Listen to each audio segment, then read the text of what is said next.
बाबर आजम को मैं कहूंगा is a quality player, T20 में परफॉर्म कर सकता है। ठीक है, थोड़ा सेल्फिश था। कैप्टनसी की चेंजेस भी क्या पाकिस्तान टीम की परफॉर्मेंस को अफेक्ट कर रही है? 3 4 5 कप्तान हुए, चारों पांचों डिसीजन गलत थे। ये बड़ा यूनिक किस्म का प्रोग्राम है, आज तक किसी ने पाकिस्तान में नहीं किया। मेन ऑब्जेक्टिव ये है कि इन्हें क्वालिटी प्लेयर बनाए। नेट सेशन हम ऐसा करें जो पाकिस्तान टीम का होता है। ये 2028 में LA गेम में भी क्रिकेट आ गई है, तो ये एक बहुत बड़ा ब्रेक थ्रू होगा US क्रिकेट के लिए। इस तरह अगर अच्छे ज़्यादा प्लेयर्स नहीं आएंगे और अब टीमें भी हमारी बढ़ जाएंगी तो ये किस तरह अफेक्ट करेगा PSL के फ्यूचर को? आप IPL की विंडो में आएंगे तो आप उनका तो मुकाबला कर नहीं सकते ना। मेरे साथ आज मौजूद है पाकिस्तान के साबिक क्रिकेटर जलालुद्दीन, जिनको ये एजाज़ हासिल है कि उन्होंने ODI क्रिकेट की पहली हैट्रिक हासिल की थी। जलाल भाई कैसे हैं आप? मैं बिल्कुल ठीक है मुझे साहब, थैंक यू। जलाल भाई आप ज़रा आपके करियर पे तो थोड़ा बाद में आएंगे, लेकिन आजकल आप जो है कराची में अंडर 15 के जो बच्चे हैं उनके साथ काम कर रहे हैं, उनकी स्किल डेवलपमेंट में, तो ज़रा इसके बारे में बताइए। जी देखिए, मेरा तो मोटो हमेशा से पिछले 10 साल से और बल्कि 15 साल से ये है कि जो पाकिस्तान क्रिकेट सही होनी है वो ग्रास रूट से सही होनी है। वहाँ पे बेस सही बने, सॉलिड काम हो, बड़े प्लेयर आके वहाँ कोचिंग करें, उनकी डेवलपमेंट करें, तो मैं समझता हूँ कि इन फेजेस हमारी टॉप क्लास क्रिकेट सही हो सकती है। तो इस चीज़ को लेके मैंने एक प्रोग्राम कंडक्ट कर रहा हूँ। यहाँ 3 साल का लॉन्ग टर्म डेवलपमेंट प्रोग्राम है। उसका मकसद ये है कि हमने अंडर 15 बच्चे लिए हैं और वो बच्चों की हम सिस्टमेटिक डेवलपमेंट कर रहे हैं लॉन्ग टर्म पे। तो टैलेंट था, कराची के 20 बच्चे सेलेक्ट किए थे, उनका ये अभी 1.5 साल हो चुका है, मुख्तलिफ फेजेस से गुजर रहा है। तो मेन ऑब्जेक्टिव ये है कि इन्हें क्वालिटी प्लेयर बनाएं। क्वालिटी प्लेयर मीन्स जो इनकी बेसिक्स है, क्योंकि अंडर 15 ग्रुप है, तो बेसिक्स एंड फिटनेस को पहले हमने पहले फेज में किया है। अब दूसरे फेज में हम इनकी जो मेन वो है बैटिंग इन द मैचेस, उसको फॉलो कर रहे हैं कि जो चीज़ उन्होंने सीखी है वो अप्लाई कर रहा है या नहीं कर रहा है। तो ये बड़ा यूनिक किस्म का प्रोग्राम है, आज तक किसी ने पाकिस्तान में नहीं किया।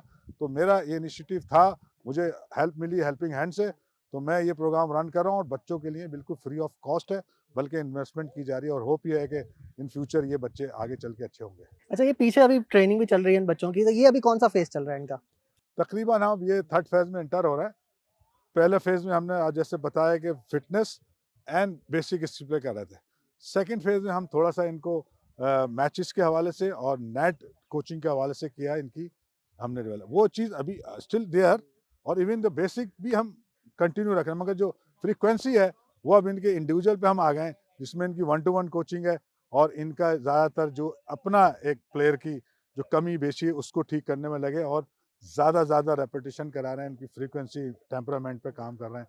और ये सब चीज़ें अभी हम कोई T20 क्रिकेट के लिए नहीं करा रहे हैं, हम इनकी बेसिक क्रिकेट के लिए इनकी इम्प्रूवमेंट करा रहे हैं, ताकि एक दफ़ा बेस बन जाएगी तो then they can adopt any type of cricket. तो ये हमें पूरे ओवरऑल पाकिस्तान ऐसा प्रोग्राम चाहिए जहाँ हम अंडर 15 बच्चों को लेके और उनकी पहली चीज़ें जो सही करनी है वो करें, और देन फेज वाइज हम उनको आगे तक फाइनल स्टेज पे ये होगा कि ये खेलेंगे मैचेस, और मैच कैसे जीतते हैं उनको वो हम सिखाएंगे। मैच जीतने का क्या क्या प्रोसेस होता है, किस तरह हर एक अपना रोल प्ले करेगा, उस पर हम जाएंगे। तो इस फेज़ में हमने बैटिंग बॉलिंग फील्डिंग फिटनेस, थोड़ा इनके करेक्टर बिल्डिंग पे काम किया हुआ है, लेक्चर्स हुए हैं, गेम अवेयरनेस के भी लेक्चर हुए हैं, गेम लॉस के भी लेक्चर हुए हैं। तो एक ओवरऑल प्रोग्राम है ये।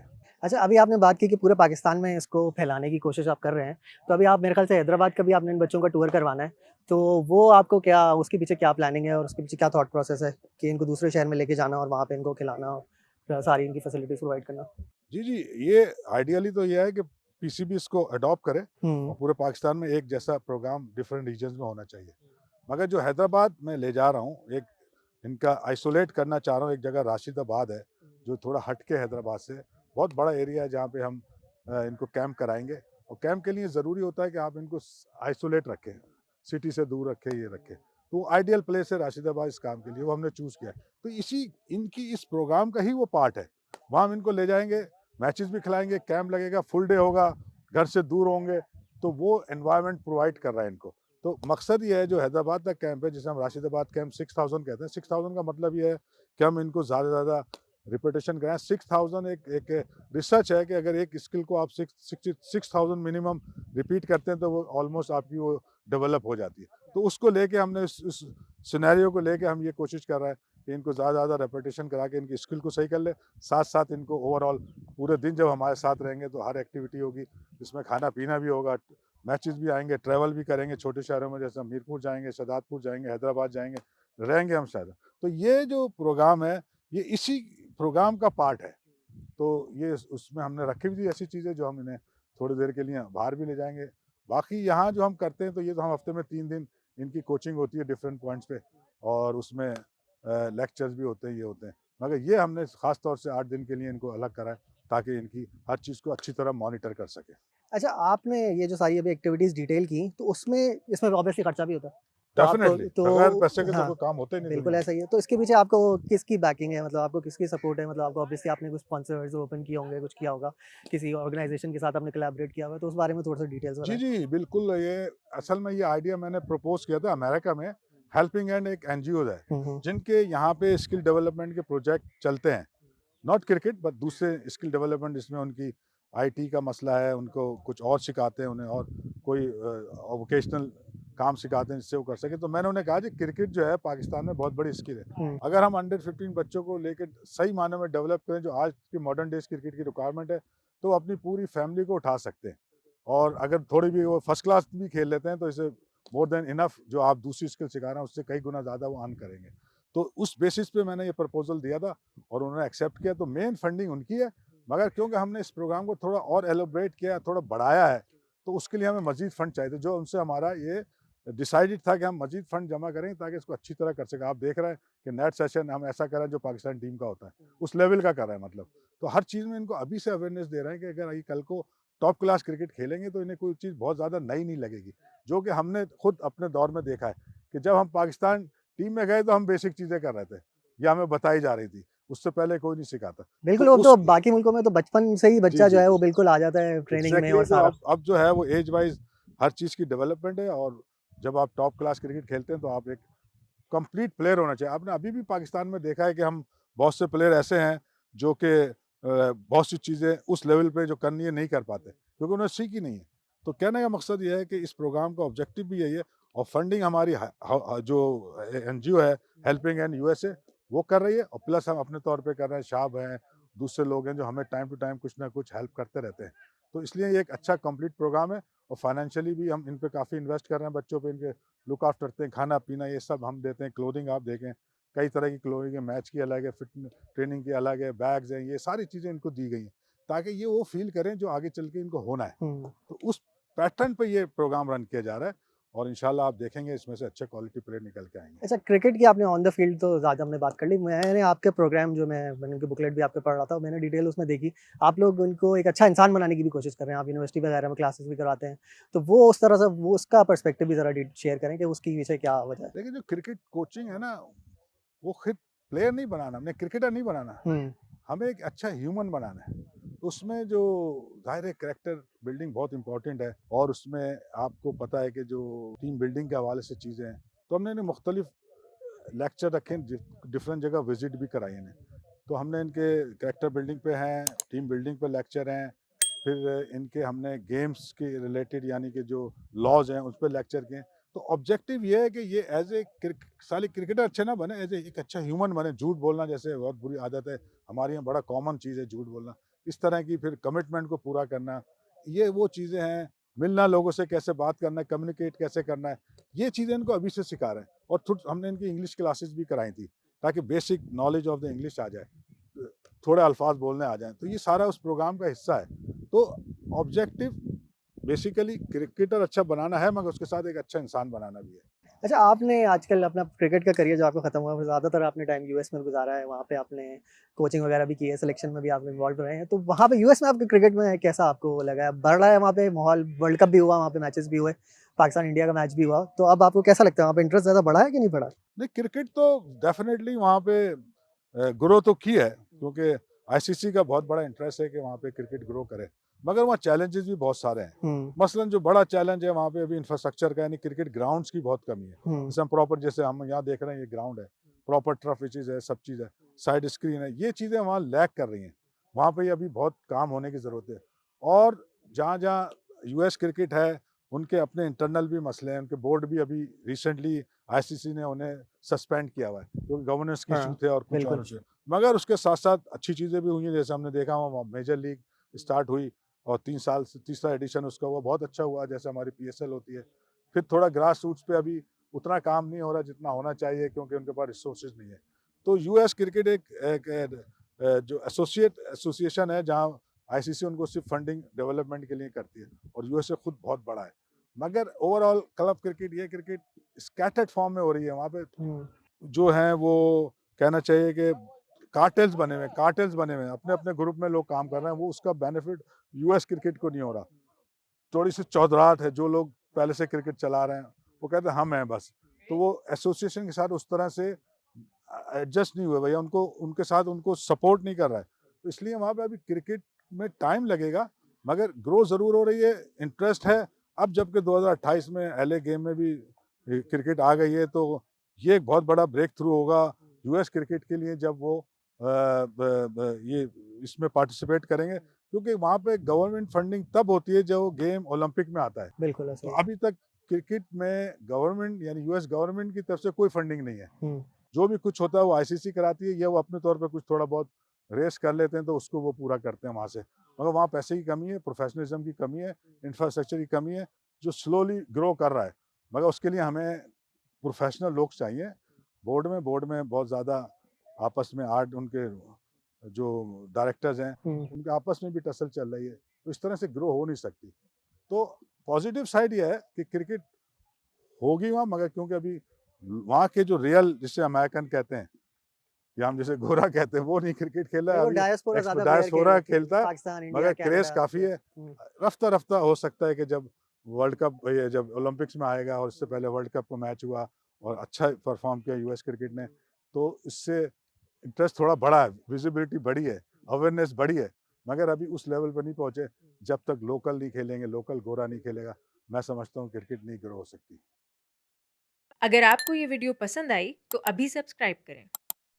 अच्छा, मैं ज़रा पाकिस्तान क्रिकेट पे भी आपसे थोड़ी-सी बात करना चाह रहा था। आपने अभी देखा होगा कि हमारी टीम की परफ़ॉर्मेंस बड़ी टीम के अगेंस्ट जो है, वो कोई ख़ास रहती नहीं है। हम छोटी टीम्स को, श्रीलंका को हो गया, आगे बांग्लादेश को हो गया, ऐसी टीमों को तो फिर भी कहीं न कहीं हरा लेते हैं। लेकिन बड़ी टीम्स के खिलाफ हमारे हाथ-पैर फूल जाते हैं। तो ये क्या सीन आप देख रहे हैं हमारी ओवरऑल क्रिकेट का? मतलब is it headed in the right direction और नॉट? देखिए वेरी सिंपल, इसको आप समझ लें कि ऊपर की जो 5 टीमें हैं, उनका अपना cricket standard by skill, by fitness, by team attitude, professionalism, वो हमसे कहीं हाई हो गया है। हुँ, तो इन रियल सेंस हमारा उनका कंपटीशन जब होता है तो वो एक स्ट्रॉन्ग टीम की शक्ल में हमारी हमसे पार्टिसिपेट कर रही होती है हुँ, और हम एक वीकर टीम के होते हैं। तो जो शॉर्ट फॉर्मेट क्रिकेट है जैसे टी20, उसमें तो छोटी बड़ी टीम का इतना फ़र्क नहीं होता हार जीत में, और जैसे जैसे बड़ी क्रिकेट होती है वनडे या फिर टेस्ट मैच, वहाँ पे वो फ़र्क वाज़ेह होता है क्योंकि कम बैक करने का चांस होता है। हुँ, तो इसलिए हमारी टीम एक सेकंड ग्रेड टीम बन के रह गई। उसकी जो बेसिक वजह वो यही है जो हम काम कर रहे हैं। अच्छा। हमारे यहाँ डेवलपमेंट नहीं हो रही। मैंने पहले भी आपको एक किसी ऑफलाइन ये बताया था कि 10 साल का बच्चा हमारा किसी से कम नहीं है। बिल्कुल। मगर हमारी डेवलपमेंट जो आज मॉडर्न डेज़ क्रिकेट की डेवलपमेंट जिसे कहते हैं, उस फॉर्मेट पे हम डेवलप नहीं कर रहे। क्रिकेट अभी भी मैंने देखा हमारे यहाँ बहुत सारी स्कूल की भी हो रही है, क्लब की भी हो रही है, टैलेंट हंट भी हो रहा है, मगर वो सब स्कैटर्ड है। उसका कोई पाथवे नहीं है, डायरेक्शन नहीं है। उनका आपस में इंटीग्रेशन नहीं है और उसके फॉलो अप नहीं है। मसला है कि स्कूल क्रिकेट होती है तो एक अच्छी क्रिकेट चले हो गया, हमने मान लिया। उसके बाद क्या उन लोगों का जिन्होंने परफॉर्म किया, उसका क्या प्रोग्राम है? वो होना चाहिए ना, 2 से 3 साल का कोई फॉलो अप प्रोग्राम होना चाहिए। हुँ, ये तो टूर्नामेंट हुआ ना, टूर्नामेंट से आपने एक टैलेंट निकाले जिन्होंने उन परफॉर्मेंस वालों का क्या है? और फिर ज़ाहिर है कि बीच में वो स्कूल वाले हैं तो पढ़ते भी हैं, तो उसको कैसे आप डिज़ाइन करेंगे कि उनकी पढ़ाई भी हर्ज ना हो और क्रिकेट में भी जो टैलेंट है वो आगे जाए। तो मसला मेजर ये है कि हम अब सेकंड ग्रेड टीम बन गए because of our skill level, our performance sorry our fitness level, and जो पॉलिटिक्स है, थोड़ी ग्रुपिंग है, वो दूसरी टीमों में अब नहीं है। वहाँ प्रोफेशनलिज्म है, वहाँ अकाउंटेबिलिटी हो जाती है। हम अब भी चल रहे हैं प्लेयर पावर पे, ठीक है ना? तो वो आ गया तो उसने अपने ले लिए, ये आ गया। फिर जो मैनेजमेंट है, जो टीम मैनेजमेंट है, वो ये डिसाइड नहीं कर पाती कि आज ये प्लेयर अगर अच्छा है, तो ये किस लेवल का प्लेयर है। ना तो हम डिस्कार्ड करते हैं, ना हमें ये कॉन्फिडेंस है कि ये परफॉर्म कर सकेगा। तो decision making eight top level बड़ी पुअर है। ट्राई एंड टेस्ट करते हैं, हर एक को खिला रहे हैं, हर एक को देख रहे हैं। ये नहीं होता है, आपकी विज़डम काम करती है कि आपने ये फैसला करना है कि ये प्लेयर परफॉर्म किया इसने फर्स्ट क्लास में, क्योंकि हमारा फर्स्ट क्लास का और इंटरनेशनल बहुत गैप है। तो ये फर्स्ट क्लास वाला प्लेयर क्या इंटरनेशनल में कर सकेगा, और अगर करेगा तो कैसे करेगा, उस पर बिलीव होना चाहिए मैनेजमेंट का भी और उस प्लेयर का भी, उनको अपने पे बिलीव होना चाहिए। ये हम लैक कर रहे हैं। तो हम बहुत सारे प्लेयर मुख्तलिफ वक्तों में खिलाते रहते हैं, जाते रहते हैं, आते रहते हैं। आप देखें कोई स्टैब्लिश प्लेयर आपके पास 2-3 के अलावा है नहीं। हुँ, फिर डिसीजन मेकिंग बहुत बुरी है, जैसे बाबर आजम को और रिजवान को उन्होंने T20 से निकाला, जो बेसिस बनाई वो सही नहीं थी। वो जो क्वालिटी प्लेयर हैं वो टीम में होने चाहिए, और दूसरे हमारे पास बहुत ऑप्शन नहीं है कि हम T20 की अलग टीम बनाएं, हम वनडे की अलग बनाएं, हम टेस्ट की अलग बनाएं। ये हम नकल नहीं कर सकते दूसरे की, हमारे पास वो उतना टैलेंट है ही नहीं।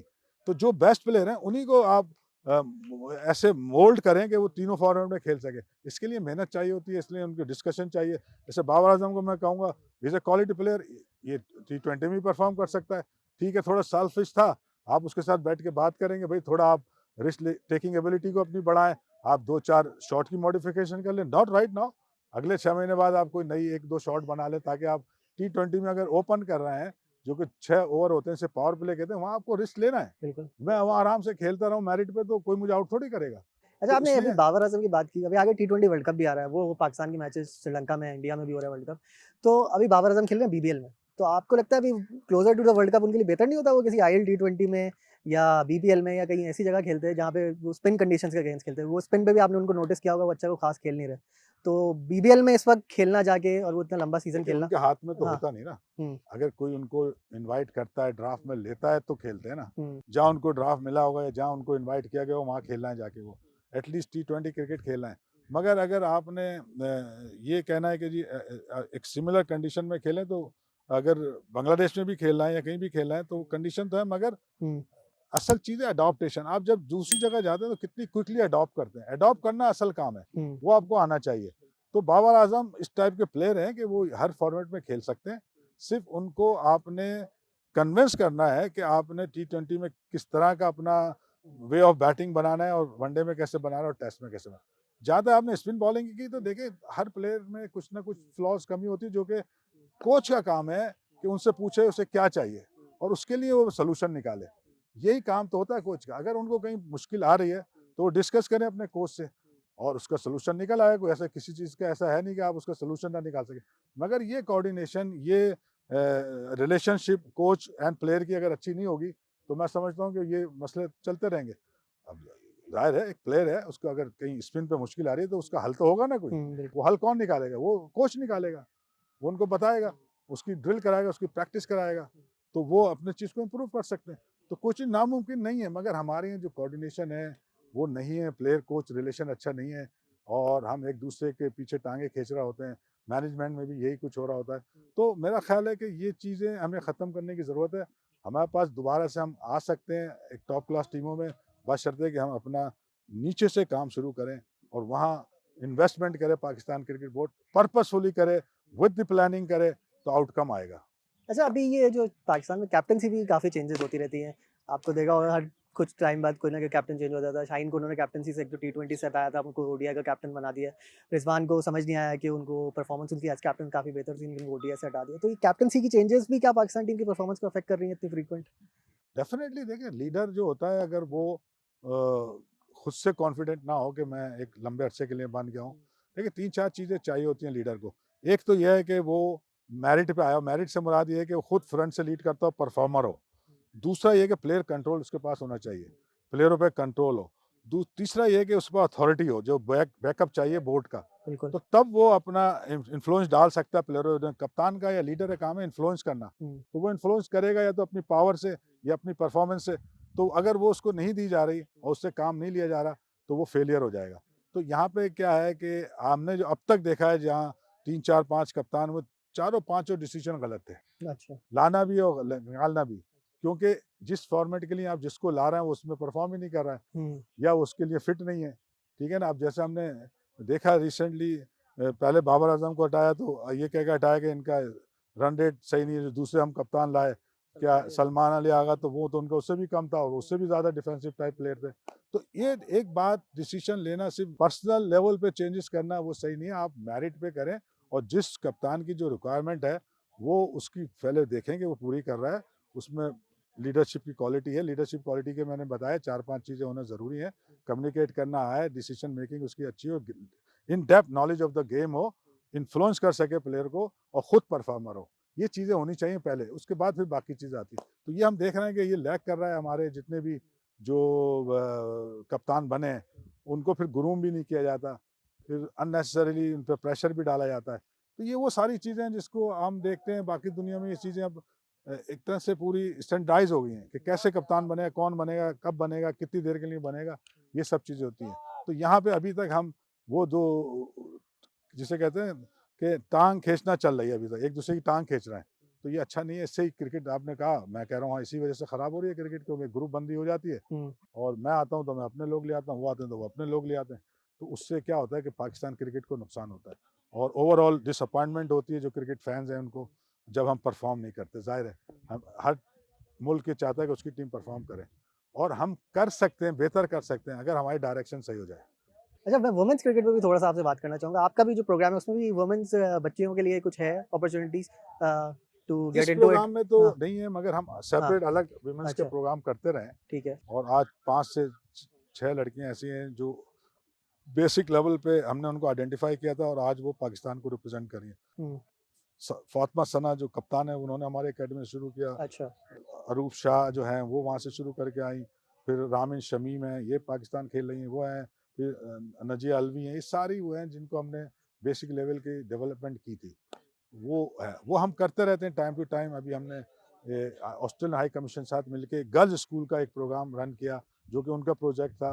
5 स्कूलों में हम ट्रेनिंग देते हैं, फिर एक दिन उनका इवेंट कराते हैं, उसमें ऑस्ट्रेलियन हाई कमीशन आके बच्चों के साथ मिलता-जुलता है और प्राइज़ डिस्ट्रीब्यूशन होती है और उसमें और भी प्लेयर आते हैं। तो हमारे बहुत सारे ऐसे प्रोग्राम हमने रन किए हैं जो कि लड़कियों के फ़ायदे में हुए और मैं खुद भी कोच सेलेक्टर रहा, चीफ सेलेक्टर 2019 तक। जी, जी। तो उसमें भी हमने बहुत सी चीज़ें ऐसी की जो उससे पहले नहीं हुई थी।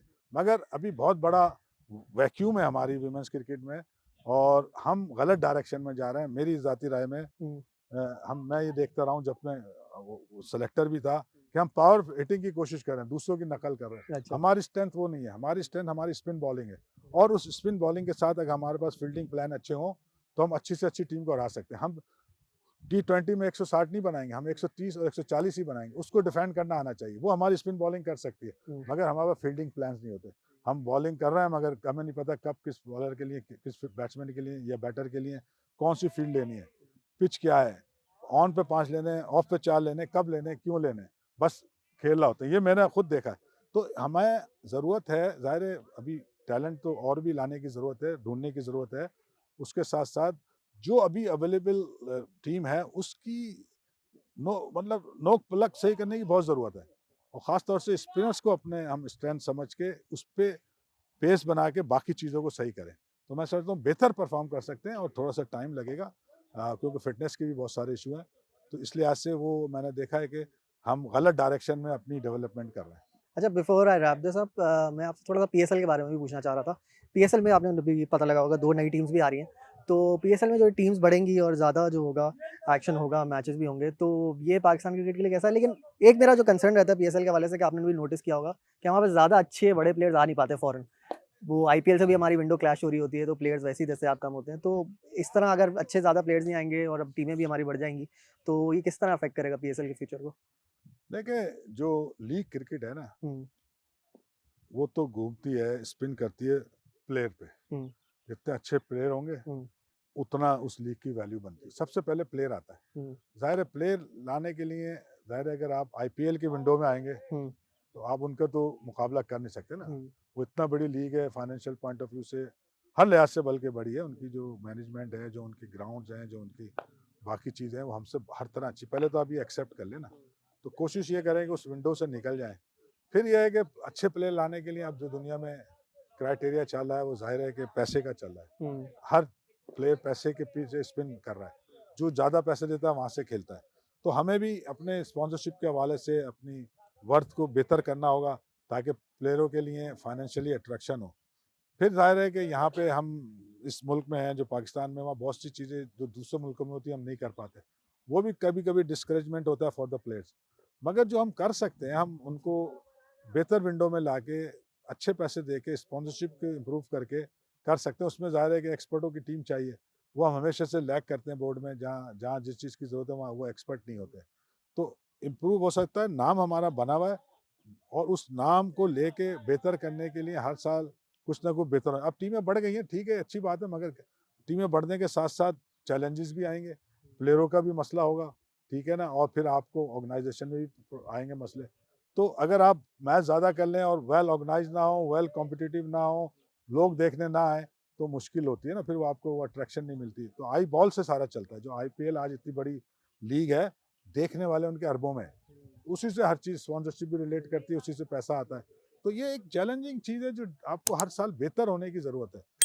अब देखें, अब इस दफ़ा अगर 8 टीमें होती हैं तो इट्स अ गुड थिंग, मगर उसके साथ-साथ बाकी चीज़ें भी सही होनी चाहिए, जिससे प्लेयर भी अच्छे अवेलेबल हों और जो कॉम्पिटिशन है वो अच्छा हो, ग्राउंड अच्छे हों।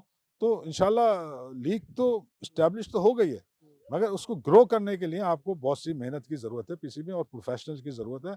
और जो आपके फ्रेंचाइज़ हैं, हम्म। उनके साथ हम देख रहे हैं कि झगड़े हो रहे हैं, ये हो रहा है, वो हो रहा है, वो है, आपने रिलेशनशिप को मेंशन सही किया अली करना है। तरीन वाला इशू हाँ, मुल्तान चल वो रहा। भी हुआ, जैसे वो नहीं होना चाहिए। हम्म। फ्रेंचाइज़ और आपके रिलेशनशिप बहुत टॉप के होने चाहिए, एक-दूसरे की सपोर्ट में होने चाहिए।